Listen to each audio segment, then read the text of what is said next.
Bismillahirrahmanirrahim. Assalamualaikum warahmatullahi wabarakatuh. Semangat pagi. Alhamdulillah, puji dan syukur kita panjatkan kehadirat Allah Subhanahu wa taala atas nikmat dan karunia yang telah diberikan kepada kita.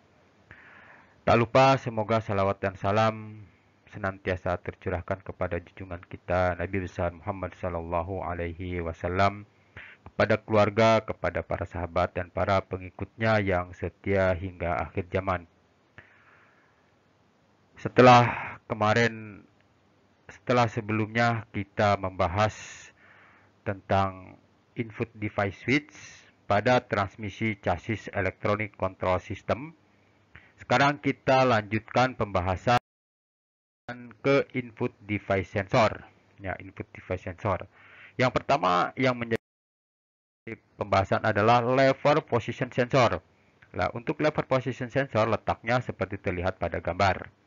Lever position sensor ini dia mengontrol pulsa PWM, pulse width modulation, yaitu sensor posisi. Ya. Nah, sensor PWM mengirim sinyal input siklus kerja ke transmisi ECM. Kemudian sensor memberikan sinyal berupa duty cycle yang berubah-ubah untuk semua posisi host lever. Jadi pada posisi-posisi tersebut, maka duty cycle-nya pun akan berubah. Kemudian ini untuk duty cycle-nya, di sini contohnya ada 10%, kemudian 50% dan 90%. Jadi sekali lagi besarnya duty cycle, persentase duty cycle tergantung dari bagaimana operator itu menggerakkan shift lever-nya, ya, hoist lever-nya maksudnya di sini. Kemudian sensor hoist lever itu menjalankan 3 fungsi. Yang pertama, dia menaikkan dan menurunkan bodi. Kemudian yang kedua menetralkan transmisi reverse. Dan yang ketiga itu untuk memulai siklus TPMS baru. Nah, ini kita lihat untuk lever position sensor. Ya. Untuk lever position sensor ini ada J1 pada ECM-nya, kemudian ada J2 ini untuk sensornya, terminalnya ada A, ada B, ada C. Ketika kita kasih ground ke sini, ya, ini return-nya masuk ke sensor, sehingga si sensor itu akan mendapatkan ground. Kemudian kita kasih voltase atau tegangan input sebesar 24 volt pada sensor tersebut. Maka sensor ini akan memberikan sinyal umpan balik, ya, akan memberikan sinyal umpan balik yang akan dikirimkan ke ECM. Nah, dikirimkan ke ECM ke hoist lever. Nah, besarnya hoist lever ini sinyal duty cycle-nya antara 5% sampai 95%. Jadi tergantung nanti dari operator ketika menggerakkan hoist lever-nya. Berapa besar duty cycle yang dibaca oleh ECM. Kemudian yang kedua, kita masuk ke body position sensor. Nah, seperti terlihat pada gambar, letak daripada body position sensor seperti ini ditunjukkan pada gambar. Nah, saat body dinaikkan, rod memutar sensor yang mengubah sinyal PWM, pulse width modulation, yang dikirim ke transmisi ECM. Nah, kemudian penyesuaian rod antara sensor dan body itu sangat penting. Ya, jadi rodnya itu ketika berubah, ya, itu akan menentukan besarnya sinyal yang dikirimkan oleh sensor. Panjang batang harus berada dalam jarak 10 mm, ya, dari dimensi berikut. Pusat tengah ujung batang itu 350 plus minus 3 mm. Kemudian setelah batang di setel, kalibrasi harus dilakukan. Body position sensor dikalibrasi oleh aparat transmisi chassis ECM ketika kondisi berikut. Yang pertama engine running, kemudian yang kedua output hoist dalam float atau lower. Berikutnya no ground speed kira-kira 1 menit. Dan kemudian output duty cycle sensor posisi, ya, itu stabil selama 23 detik pada saat si bodinya turun. Selanjutnya, di sini output siklus kerja dari sensor antara 3% dan 30%. Nah, gunakan tampilan VMS untuk melihat posisi bodi tersebut. Saat bodi turun, VIMS harus menampilkan 0 derajat. Ya, filmnya harus menampilkan 0 derajat. Jika posisinya lebih besar dari 0 derajat, maka root sensor mungkin harus di setel, harus di adjust kembali. Nah, ini kita perhatikan di sini. Di sini adalah yang masuk ke ECM, kemudian ada body position buffernya, ya. Dan ini adalah CCW rotationnya yang akan merubah nilai rotasi, yang akan merubah nilai duty cycle-nya. Nah, ini kita lihat aliran arusnya. Ini dari ECM tadi dari sini ngalir ke sini, masuk ke konektor, kemudian masuk ke sensor ini. Nah, CCW rotation. Nah, si CCW rotation ini nanti akan mengirimkan sinyal umpan balik masuk ke sini kan. Ya, masuk nanti ke ECM. Seperti terlihat pada gambar berikutnya. Nah, ini untuk body position sensornya, dia ada 3 kabel termasuk sensor aktif. Inputnya 24 volt. Kemudian sini ada ground, ada sinyalnya. Nah, groundnya masuk ke body. Ketika kita kasih ground, ya sensor ini kasih ground. Kemudian kasih input, supply input sebesar 24 volt masuk ke sini. Ya, masuk 24 volt. Pada kondisi si sensor ini bekerja, maka dia akan mengirimkan sinyal umpan balik. Masuk sinyal umpan balik. Nah, masuk ke sini. Nah, masuk ke body position sensor. Sisi ECM akan membaca kondisi dari body position sensor. Nah, body position sensor ini dia akan memberikan informasi yang pertama, membatasi gear body up. Nah, nanti si ECM akan memberikan instruksi. Kemudian dia untuk high snapping, ya untuk snap. Kemudian memberi sinyal jumlah beban baru, ya setelah 10 detik dari posisi rise. Nah, like body up lamp. Jadi untuk body up lamp ini pencahayaan. Kemudian memungkinkan FIMS memberikan body up warning, artinya bahwa dengan body position sensor ini ECM akan mengirimkan informasi ke FIMS dan FIMS akan menanggapi apakah di situ terjadi warning atau tidak. Selanjutnya kita masuk ke torque converter output speed. Nah, posisinya seperti terlihat pada gambar ini, letak dari torque converter output speed. Torque converter output speed itu memiliki 3 terminal, ya 3 kabel. Ada supply, ada sinyal, ada ground. Ini termasuk sensor aktif. Sensor converter output speed ini mengirim sinyal input ke transmisi chassis ECM. Kemudian transmisi chassis ECM menggunakan informasi tersebut untuk menghitung shift time, torque converter lockup clutch, dan transmisi clutch. Selanjutnya informasi shift time dikirim ke FIM untuk menganalisa daripada shift time tersebut. Ya. Ini seperti terlihat pada gambar. Kita perhatikan di sini ada ECM, J1, kemudian sini ada ini J2, ini J1. Ini adalah sensornya. Dia mendapatkan input sebesar 10 volt ya dari ECM. Nah, kalau kita perhatikan ketika ini dikasih ground, ya ini groundnya di pin 15 pada J1 kasih ground, masuk ke sensor. Kemudian kita kasih supply sebesar 10 volt. Ya. Ingat ini termasuk sensor PWM ketika inputnya 10 volt. Nah, ini sensor mendapat inputnya. Kemudian ketika sensor ini bekerja, maka sensor ini akan mengirimkan sinyal ke ECM. Ya, kita perhatikan nih, masuk ke sini, ya kan, mengirimkan sinyal masuk ke, nah ini torque converter output speed, ya. Masuk ke torque converter speed. Untuk apa di situ? Nah, seksinya adalah gelombang segi 4, kan? Ini output yang diterima oleh ECM. Amplitude gelombang itu kira-kira 10 volt. Nih. Kemudian frekuensi gelombang proporsional dengan torque converter output sub. Ini yang terbaca oleh torque converter output speed sensor. Berikutnya kita masuk ke transmission output speed. Nah, letaknya seperti terlihat pada gambar, ini untuk TOS ya. TOS, sensor transmission output speed, itu mengukur kecepatan poros output transmisi. Ya, sensor tersebut adalah sensor tipe Hall effect. Oleh karena itu diperlukan satu daya untuk memberi daya sama seperti COS ya, itu termasuk Hall effect. Dia memerlukan input sebesar 10 volt, termasuk sensor aktif. Kemudian sensor menerima 10 volt dari transmisi chassis ECM Dan keluaran sensor adalah sinyal gelombang persegi dengan amplitudo 10 volt. Ya. Frekuensi dalam Hz yaitu gelombang persegi persis sama dengan 2 kali RPM poros keluaran. Nah, ini frekuensinya 2 kali poros keluaran.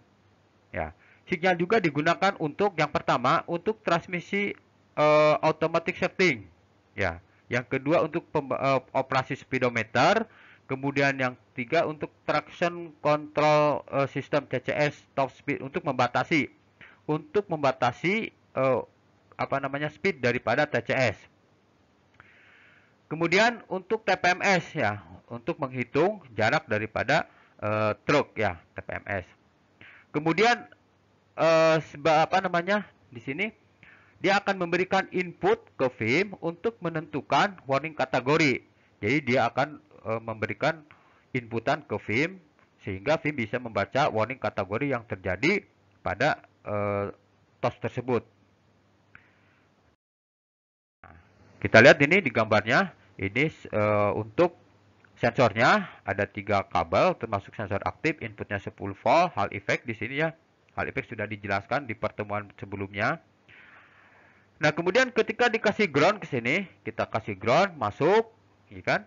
Nah, masuk ke ground ke sensor. Kemudian kita kasih supply sebesar 10 volt masuk ke sensor sini. Ya, masuk ke sensor sini. Nah, ketika sensor ini bekerja, maka sinyal ini akan mengirimkan ke ECM informasi. Nah, kita perhatikan sinyal akan mengirimkan informasi kondisi dari apa yang sudah dideteksi oleh sensor ini masuk ke transmission output speed. Ya, dimana untuk transmission output speed ini yaitu untuk automatic shifting tadi sudah dijelaskan, untuk speedometer operation. Jadi operasi speedometer, kemudian traction control system untuk membatasi kecepatan dari traction control system atau TCS. Nah, kemudian dia untuk menghitung jarak ya, untuk menghitung jarak. Kemudian yang kelima ini untuk memberikan input speed ke VIM ya, untuk menentukan warning kategori. Ya, ini fungsi daripada transmission output speed. Selanjutnya kita masuk ke transmission control position sensor pada shift lever. Nah, seperti terlihat pada gambar, posisinya ada di sini, ada di dalam kabinnya. Nah, ini. Yang pertama, kita perhatikan shift lever ini juga disebut dengan gear selector, sudah dibahas di sebelumnya di switch. Itu membaca sinyal input, memberikan sinyal input ke transmisi chassis ECM. Kemudian mengontrol gigi atas yang diinginkan, yang dipilih oleh operator. Kemudian input shift lever switch terdiri dari 6 kabel. Ya, 5 dari 6 kabel memberikan kode ke transmisi. Jadi 5 dari 6 kabel tersebut memberikan kode ke transmisi. Kemudian setiap kode unik untuk setiap posisi shift lever switch. Jadi untuk shift lever switch-nya ini diberikan kode unik. Ya. Nah, setiap posisi shift lever switch itu menghasilkan 2 dari 5 kabel yang mengirimkan sinyal ground ke ECM transmisi. Jadi dari 5 tersebut 2 yang mengirimkan sinyal ke ground ke transmisi. Nah, 3 kabel lainnya tetap terbuka, tidak dibumikan atau tidak digroundkan di sini. Nah, sepasang kabel ground unik tersebut itu untuk setiap posisi shift lever. Jadi sepasang kabelnya. Kabel ke-6 adalah kabel ground verify. Ya, yang normally ground. Artinya kabel yang ke-6 merupakan kabel ground untuk memverifikasi ground. Ya, dia jadi selalu terhubung kepada ground, normally ground ini. Normalnya terhubung ke ground. Kabel ground verify ini digunakan untuk memverifikasi bahwa shift lever switch itu terhubung ke ECM transmisi. Jadi ketika ada fault, kita perhatikan di sini, periksa dulu ground verify-nya apakah terhubung ke ground atau enggak, apakah tersambung atau tidak. Nah, kabel ground verify memungkinkan transmisi ECM untuk membedakan antara hilangnya sinyal shift lever switch dan kondisi di mana shift lever switch berada di antara posisi penahan. Nah, ini teman-teman harus diperhatikan di sini untuk ground verify tersebut. Ya, karena ketika ground verify-nya bermasalah, maka tidak bisa beroperasi. Nah, ini kita Perhatikan ke sini, ini untuk shift levernya, ya. Shift levernya kita lihat, ini masuk ke ground verify-nya, masuk ke ground verify ini, ground verify. Nah, kemudian ini untuk frame-nya, ya, untuk ground-nya. Nah, kemudian pada posisi, nah kemudian di sini untuk inputnya, tegangan inputnya, ini masuk ke level 6, ya, masuk ke terminal nomor 6. Kemudian ketika nomor 1 ini, ya, nyalakan, maka dia masuk ke sini, nomor 1, masuk ke shift lever 1, ya. Kemudian yang nomor 2, ini nomor 2 masuk ke tempat ini, masuk ke level 2, ya kan? Dia akan dikirimkan ke ECM.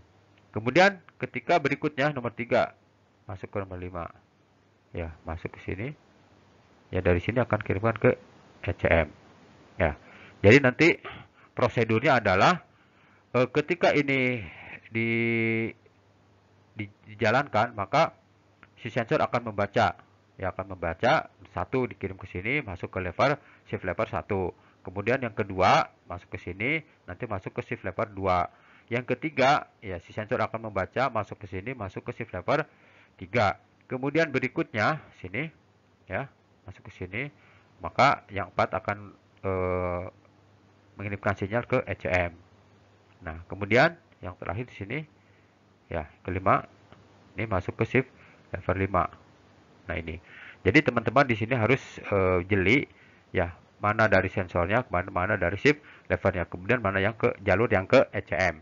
Ya, jadi ketika si sensor ini membaca kondisi dari shift lever, maka ini akan mengirimkan sinyal masuk ke ECM. Yang mana yang sedang bekerja.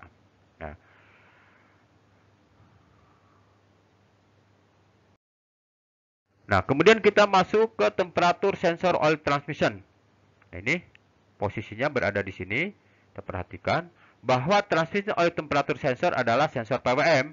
Ini termasuk sensor PWM. Dia kabelnya ada 3 kabel, termasuk sensor aktif.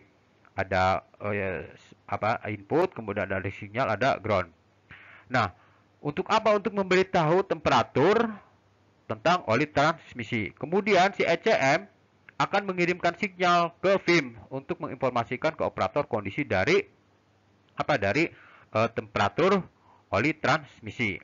Ya, temperatur oli transmisi.